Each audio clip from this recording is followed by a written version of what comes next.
Es uno de los países con la historia más rica del mundo. A menudo se le conoce como el lugar donde los imperios van a morir, justamente porque han sido decenas los imperios y las dinastías que han gobernado Afganistán desde la Edad Antigua. Por mencionar a los medos, los aqueménidas, el imperio de Alejandro el Grande, los seleucidas, los mongoles, el imperio de Tamerlán, etc.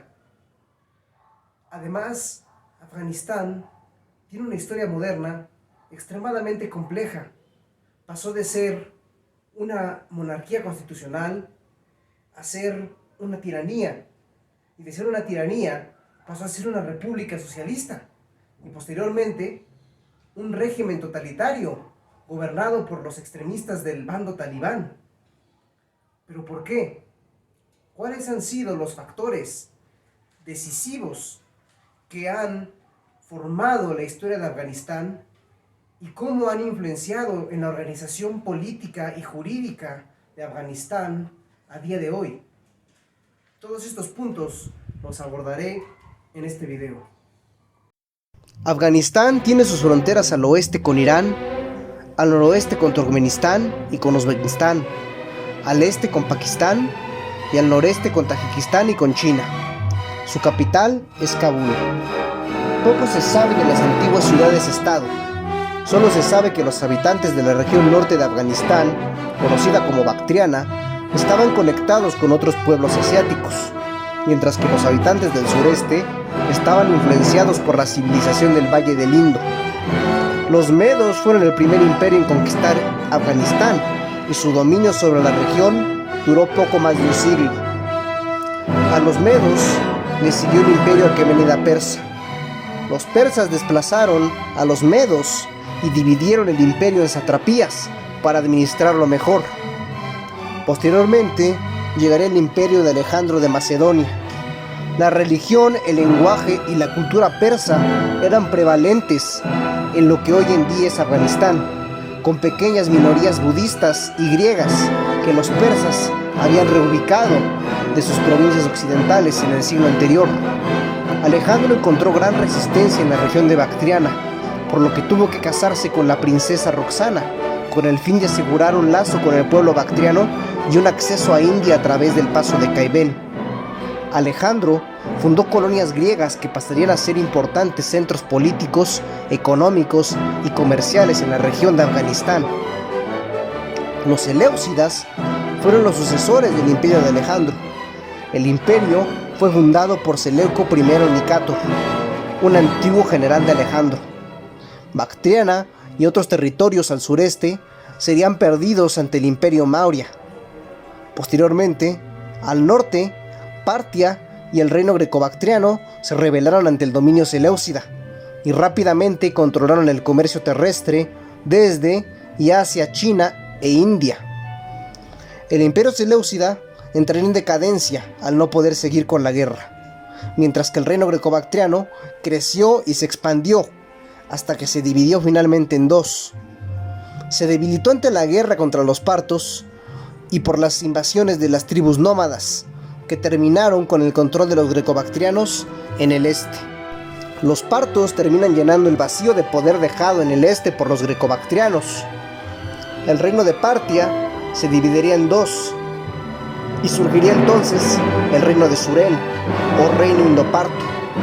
Mientras tanto, en el norte, lo que quedaba de los greco-bactrianos y las tribus Susi forman el reino de Kushan. Se termina volviendo un imperio que se expande hasta Asia Central y al subcontinente indio. Kushan se convierte en el cruce mundial de mercancías provenientes de China, de Roma y de Etiopía, así como de otros lugares del mundo. Mientras tanto, en el oeste, los partos sucumben ante sus peleas internas, lo cual permite a los persas sasánidas tomar el control de su imperio a sus expensas. Los sasánidas, no conformes con conquistar Partia, conquistan también el reino de Kushan y convierten su territorio en una serie de estados vasallos.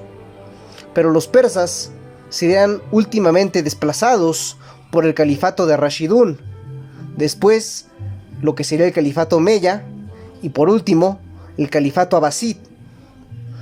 Después durante la dinastía safarí, los afganos locales se rebelan ante el califato abbasid y establecen un control local. Además, es hasta este entonces cuando el pueblo se empieza a convertir al Islam. Los safarí fueron después desplazados por los amánidas, quienes se decían sucesores de los sasánidas. Ellos, posteriormente, serían desplazados por la dinastía gaznávida, que era de origen turco y gobernó además el noreste de Irán y el norte de India. Los gaznávidas serían removidos del poder por lo que fue el sultanato gúrida. Este sultanato llegó a ser una potencia mundial. Su territorio abarcaba desde la meseta iraní hasta Bengal. El sultanato terminó por caer debido a luchas internas, por lo que posteriormente fue conquistado por el sultanato de Delhi en India y por el imperio joresmita. Los joresmitas, después de 15 años en el poder, serían desplazados por el gran imperio mongol. Poco después de la conquista mongola, específicamente después de la muerte de Genghis Khan, los territorios conquistados serían fragmentados y se convertirían en kanatos, el de la Horda de Oro, el de Chagatai, el Ilkhanato y la dinastía Yuan, principalmente. Después, todos estos territorios divididos serían reunificados bajo el mando del gran conquistador Tamerlán, que utilizaría más violencia y haría más derramamiento de sangre que el hecho por los mongoles siglos antes. Posteriormente, una vez muerto Tamerlán, en el siglo XVI, el territorio volvió a dividirse y lo haría esta vez para siempre. Se dividiría en el Kanato de Bukhara, el imperio safavid y el imperio mongol. Kabul, la capital de Afganistán, posteriormente se convertiría en una especie de amortiguador entre el imperio mogol y el imperio safavid. No sería hasta mucho tiempo después, en el siglo XVIII, con la dinastía Jotaki, que Mirbais Khan, líder de la tribu Jotaki, lideró un levantamiento contra la ciudad de Kandar y la tomó hasta su muerte en el año 1725. A la dinastía Jotaki le seguiría la dinastía Asfárida, que fue creada por Nadir Shah, el Shah de Persia, quien tomó la ciudad de Kandar, luego Gazna, Kabul y finalmente Delhi. Murió en 1747 y su imperio se desintegró. Su muerte daría lugar a lo que después sería el último imperio afgano. Este fue el de la dinastía Durrani. Ahmed Khan Abdali, quien fue comandante de la guardia personal de Nadir Shah, regresó a Kandar y fue elegido Shah por un consejo tribal. Adoptó el título de Dur-i-Duran, el que porta las perlas. Él extendió el control afgano hasta India, incluso llegando a saquear la capital, Delhi, en 1547.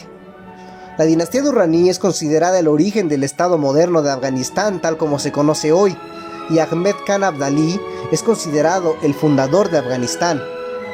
Posteriormente, el imperio decaería debido a la pérdida del subcontinente indio por parte del este y sobre todo por una crisis económica, la cual ocurrió en virtud de malas relaciones diplomáticas con China y también a la expansión del imperio zarista ruso y de la dominación marítima de la Compañía de las Indias Orientales británica. Siglos más tarde, Dost Mohammed estableció la dinastía Barakzai, asegurando su posición después de asumir el título de emir en Kabul. Quiso recuperar Peshawar de los Sikhs, pero el sitio a la ciudad fracasó. En noviembre de 1837, el Shah de Persia sitió la ciudad de Herat, considerada la llave de la India. Los rusos apoyaron a los persas, mientras que los británicos mandaron una misión diplomática fallida a Kabul. Y finalmente, los británicos deciden invadir Afganistán ante el miedo de que los rusos se aliaran con los afganos para extender el dominio del zar hasta la India. Los británicos pusieron a un Shah llamado Shah Soja en el trono después de tomar Kandar en 1839. Hubo levantamientos por parte del pueblo afgano, que no quería un gobierno títere al servicio de la corona. Al final, los británicos desistieron de su intento por mantener el control. En 1848, cuando finalmente las tropas inglesas se retiraban, los afganos masacraron a tantos como pudieron. Al poco tiempo, Dost Muhammad volvió al trono.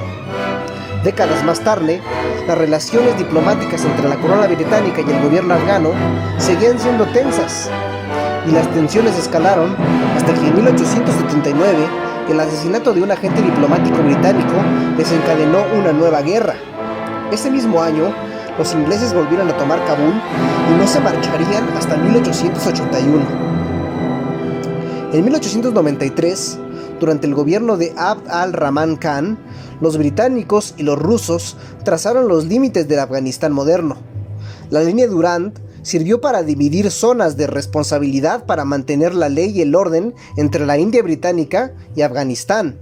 Y aunque dicho estado nunca estuvo gobernado por un gobierno colonial europeo, sirvió como amortiguador entre la Rusia zarista y el Imperio británico. En 1919, el rey Amun Alá lanzó una tercera y última guerra anglo-afgana, que terminó en poco más de un mes. Se firmó el Tratado de Rawalpindi y los afganos volvieron a tener control de su política exterior. Gracias a esto, pudieron comenzar a llevar buenas relaciones con los soviéticos. Durante el gobierno de Amun Alá, se intentó impulsar nuevas reformas, como la educación más específicamente pública y obligatoria para niños y niñas, la libertad religiosa, la abolición de la esclavitud, abolición de códigos de vestimenta tradicionales, libertad de prensa y una nueva constitución en 1923 que limitaba el poder político y prohibía arbitrariedades y abusos y reconocía los derechos del hombre. Todas las reformas de Amun Alá se echaron atrás debido al conservadurismo religioso del pueblo afgano y a una campaña de difamación de la corona británica financiada justamente por los altos rangos de la nobleza británica. Finalmente, Amun Alá tuvo que abdicar para evitar una guerra civil. En 1931, Nader Shah, primo de Amun Alá, crearía una nueva constitución inspirada en la de 1923, pero más conservadora y autocrática. En los años posteriores, hasta 1973, Afganistán se modernizó, principalmente durante la administración del primer ministro Daud Khan. Afganistán creó fuertes lazos con la Unión Soviética e implementó reformas económicas y sociales de gran alcance, tales como permitir que las mujeres usaran el velo voluntariamente y permitir que las mujeres estuvieran a la vista pública. El rey en ese entonces, Zahir Shah, promovió la Constitución del 64. Es en este entonces cuando se crea una constitución que establece como forma de gobierno una monarquía parlamentaria, considerada una constitución moderna por su garantía sobre los derechos democráticos e islámicos. Le otorgaba a los afganos el derecho a votar para elegir a los miembros del parlamento, a hombres y a mujeres. De acuerdo a esta constitución, la religión oficial sería el Islam. El parlamento era bicameral. La Casa del Pueblo estaría compuesta por 216 miembros electos y la Cámara de los Ancianos tendría 84 miembros, un tercio elegidos por el pueblo, un tercio por el rey y un tercio por las asambleas provinciales. El poder ejecutivo era encabezado por el primer ministro y su gabinete, y el poder judicial recaía, según la Constitución, en una Corte Suprema independiente, la cual nunca se nombró. Posteriormente, en 1973, llegaría la República de Afganistán. El antiguo primer ministro Daud Khan dio un golpe de estado y se estableció él mismo como presidente y primer ministro de la nueva república, que no duraría mucho, puesto que Daud Khan sería asesinado en el 78 por sus adversarios políticos, naciendo así la República Democrática de Afganistán. Nur Mohammad Taraki llegó al poder después de matar a Daud Khan. Fue nombrado primer ministro y secretario general del Partido Democrático Popular de Afganistán, que era de corte comunista. La gente del campo no le agradaban mucho las reformas propuestas por el PDPA y comenzaron los levantamientos armados. Las reformas agrarias y de igualdad de derechos entre hombres y mujeres no agradaron nada a la cultura afgana. Hafizullah Amin asume el cargo de primer ministro. Toraki fue asesinado por órdenes de este meses más adelante. Y cuando la situación se puso de verdad tensa, los soviéticos tuvieron que intervenir para proteger sus intereses en la región. Amin sería asesinado el 27 de diciembre, después de que la ofensiva soviética comenzara el 24 de diciembre de 1979. A lo largo de los años 80, un movimiento autóctono de resistencia afgana, conocido como los muyahadines, luchó contra las fuerzas soviéticas. Con la ayuda de Estados Unidos y de la comunidad internacional, los afganos resistieron con éxito la ocupación soviética. En febrero del 89, los soviéticos abandonaron Afganistán después de 10 años de lucha, dejando a más de 1 millón de afganos muertos y 6,2 millones más desplazados. El último presidente de la República Democrática de Afganistán, Najibullah, fue derrocado en 1992 después de la caída de la Unión Soviética. Los muyahadines rápidamente tomaron el control del país y formaron un efímero gobierno provisional que rápidamente degeneró en una lucha de facciones. El país pasó a ser gobernado por señores de la guerra. Los secuestros y el chantaje se volvieron cosa del día a día para el pueblo afgano, pero hubo quienes les hicieron frente. Ellos fueron los talibanes. Con la ayuda financiera de Arabia Saudita y Pakistán, los talibanes derrotaron a los señores de la guerra y aseguraron su dominio sobre prácticamente todo el país, gobernando con mano de hierro. Los talibanes fueron severamente criticados por la ONU y por Estados Unidos, debido a su extremismo. Y después del 9/11, los estadounidenses le demandaron a los talibanes que entregaran a los aliados de Al-Qaeda y a Bin Laden, que se encontraban refugiados en Afganistán en aquel momento. Los talibanes se negaron rotundamente ante la negativa estadounidense, lo cual llevaría a una invasión liderada por Estados Unidos y por una coalición, principalmente encabezada por Inglaterra. A diferencia de los soviéticos, los norteamericanos y la coalición, como mencioné, principalmente liderada por Reino Unido, avasallaron a los talibanes valiéndose de su superioridad logística y aérea. Después de tan solo unos pocos días, la ofensiva hizo retroceder definitivamente a los talibanes y la victoria estadounidense estaba ya asegurada. Seguiría después el camino a la democracia. Grupos afganos antitalibanes se reunieron en Bonn, en Alemania, y con ayuda de la comunidad internacional instalaron un gobierno provisional. En 2003 se convocó un congreso constituyente y en 2004 se aprobó una nueva constitución que pedía un presidente elegido democráticamente y una legislatura bicameral. En octubre del mismo año se celebraron nuevas elecciones. Se les otorgó el voto a las mujeres y Ahmad Karzai fue electo nuevo presidente. Las cosas no mejorarían mucho en estos años siguientes. Los talibanes no se dieron por vencidos y continuaron su lucha por recuperar Afganistán. Fuerzas de la OTAN y los talibanes continuaron enfrentándose por los años siguientes, y por sus fuerzas poco efectivas en Afganistán, el nuevo gobierno era corrupto e ineficiente. Después de 2 décadas de lucha, la OTAN y los Estados Unidos comenzaron a desistir en sus esfuerzos de lucha y optaron por la vía de la diplomacia, es decir, trataron de negociar con los talibanes.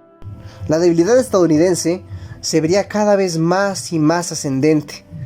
Los conflictos escalaron más y más hasta que los americanos no dieron más de sí.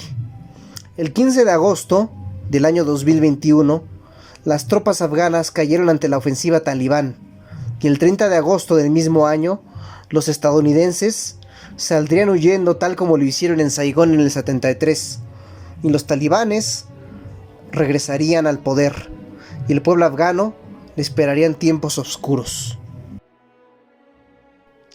Ahora explicaré lo relativo al sistema jurídico de Afganistán, comenzando por decir que Afganistán es un estado unitario.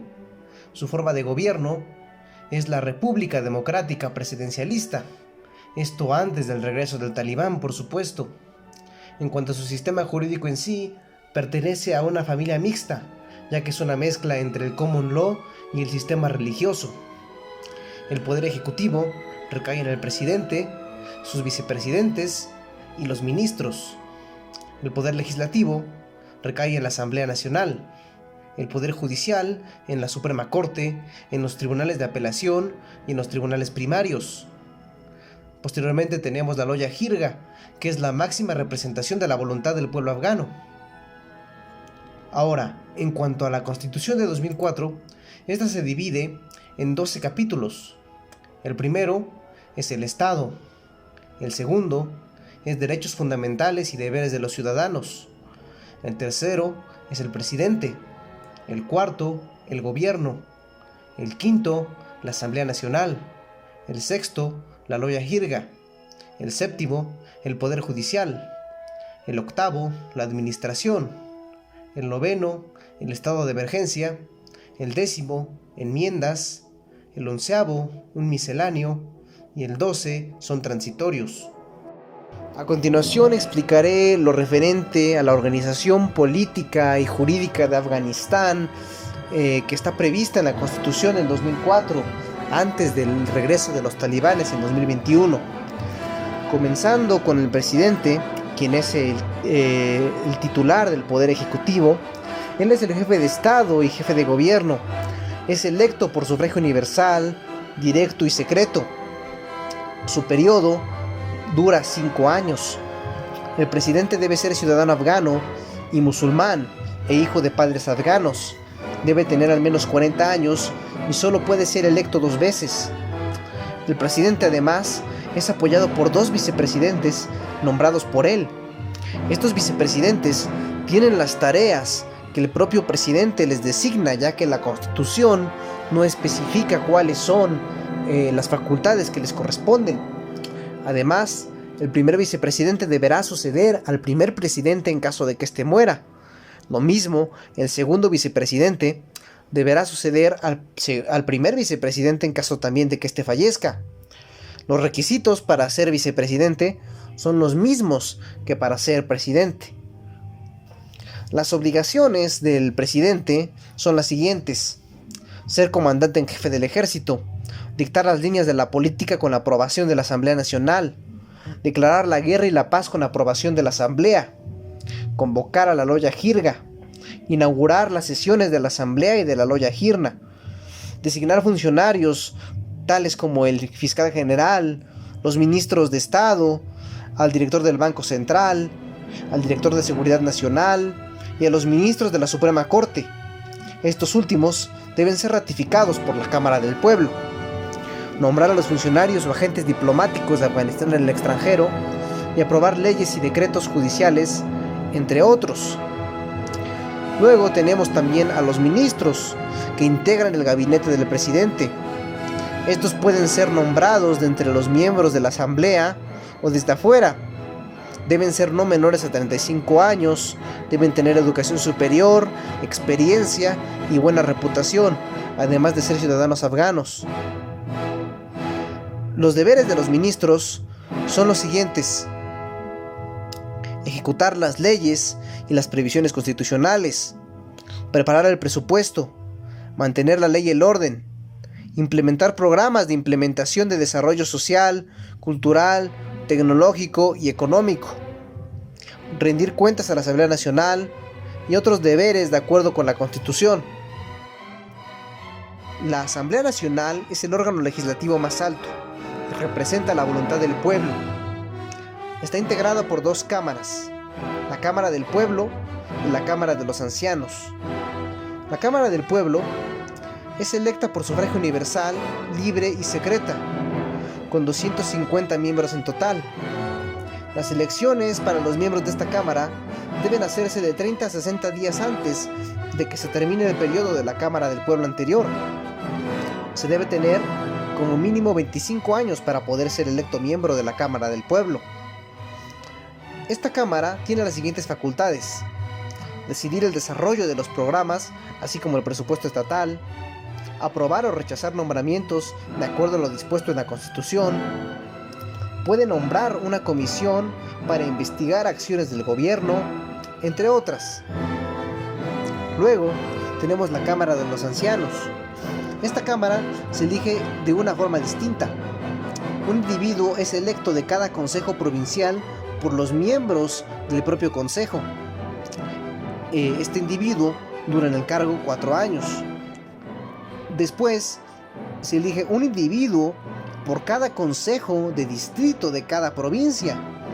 Este individuo es electo por los mismos consejos y su periodo también es de 4 años. Por último, el tercio que queda será nombrado por el presidente y durará 5 años. 55% de estos individuos que sean nombrados deben ser mujeres.